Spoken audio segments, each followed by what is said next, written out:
Ladies and gentlemen, this is the YouTube channel vlog show of inspiration and realness. Also, this is the YouTube channel vlog show of positivity, personality, and fun. This is Eric Lima Shenanigans of 1977, and now the perpetrator of these shenanigans, Big Beefy E himself from his Big Beefy Man Cave in New Bedford, Massachusetts, Mr. Shenanigans himself, and the two-time Chilling 3000 2022 End of the Year Awards winner, Eric M. Lima. Thank you very much, Mr. Announcer, sir. Well, hello there, everyone. Welcome to yet another episode of Eric Lima Shenanigans of 1977, episode 965. We gotta get going here because we'll talk about what happened on AEW Collision about half an hour ago. It was a heck of a show.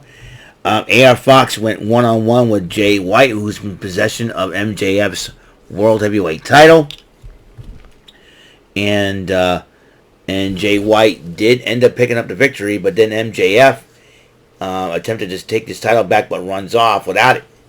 The Acclaimed celebrate 62 days as Trios champ, and then Max Caster posted another. Max Caster, hey, MJF texted me, and he screwed up again, so they told him to stand in the corner, which is hilarious. And the boys, that would be the Tate twins, who are accompanied by Dalton Castle, against the Guns, who were hanging about. And the Guns end up beating them, and then MJF and Omega had a promo about their main event matchup. Lexi Nair interviewed Ryan and Nemeth in front of CJ Perry's locker. This boy,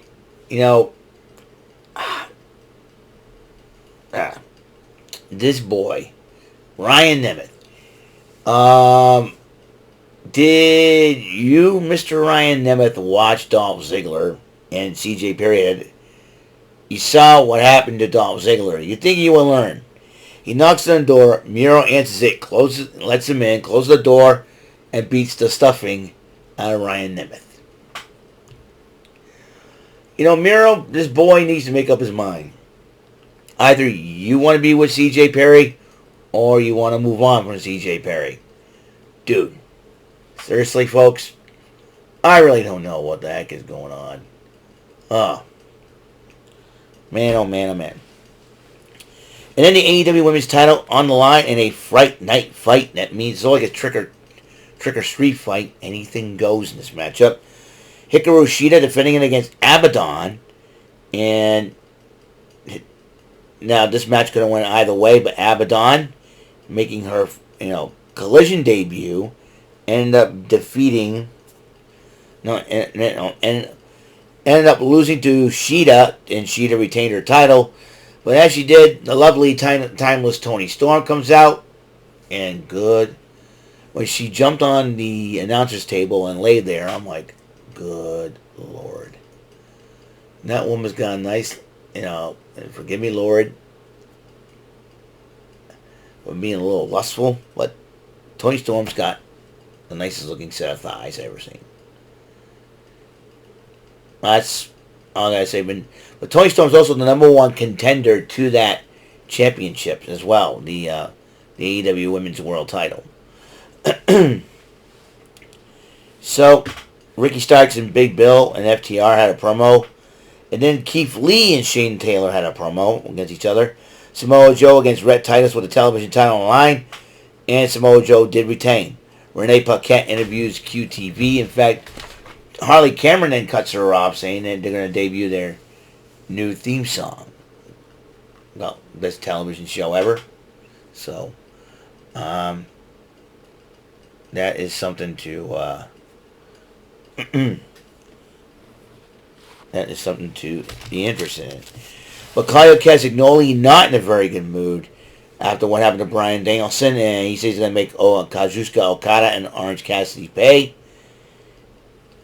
And he says he's going to make Orange Cassidy pay first, as he's going to challenge him for the International Championship. Dax Harwood went one-on-one with Ricky Starks. Lights go out before the matchup, and the lights went back on, and the House of Black appeared among the crowd watching the matchup. Starks wins the matchup with a pile driver. Lights go out again after the match. Julia Hart appears. She summons.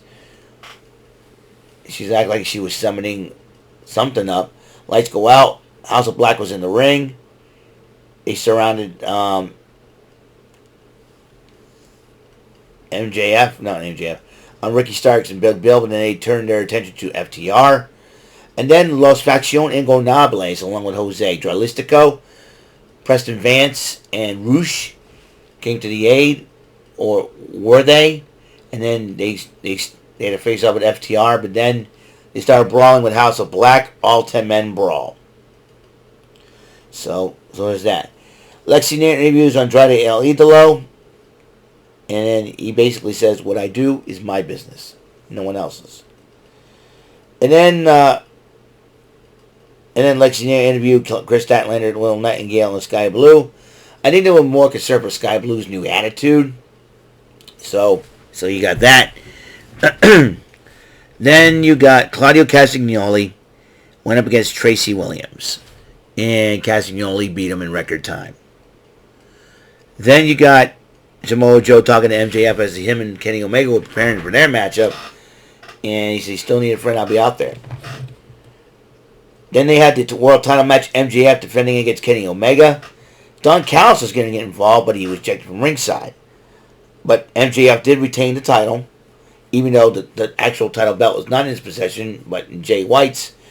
Meanwhile, Samoa Joe, Powerhouse Hobbs, Wardlow, and the Bullet Club Gold were watching on as both men in the ring shook hands and hugged after the match.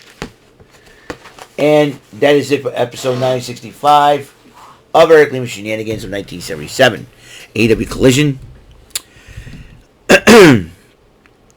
Event Center for October 28, 2023. The last Collision for October 2023. But before we go on, there's some sad news in the entertainment world. As you know, one is Richard. A couple days ago, Richard Mole passed away at the age of 80. He played one of the funniest, iconic characters in the 80s, Night Court's bailiff, Bull Shannon. But we recently found out tonight, that the star of the iconic mid-90s TV sitcom Friends, Matthew Perry, has passed away. Who played Chandler Bing on the show, has passed away at the age of 54. All I can say is he's also one of my funniest characters in the 90s. TV characters in the 90s. And Chandler Bing, always been known to be wisecracker and something like that. And my condolences and prayers go out to his family, his friends, and his castmates from Friends as well. Rest in peace, Matthew Perry. You will be missed, sir. So, that's all the time we have on the show tonight. Episode 965, Eric Lima Shenanigans in 1977. And we'll tune in for another episode of the show. Until then, Mr. Announcer, take us home. That is all for today's episode of the show. This is Mr. Lima speaking for Eric Lima Shenanigans of 1977. A Big Beefy E, do it for Bob Saget production. And in association with A Sweet Bowl for Raving Dingleberries Telepictures and Distribution. Thank you for watching another great episode of Eric Lima Shenanigans of 1977. Until the next episode, goodbye for now.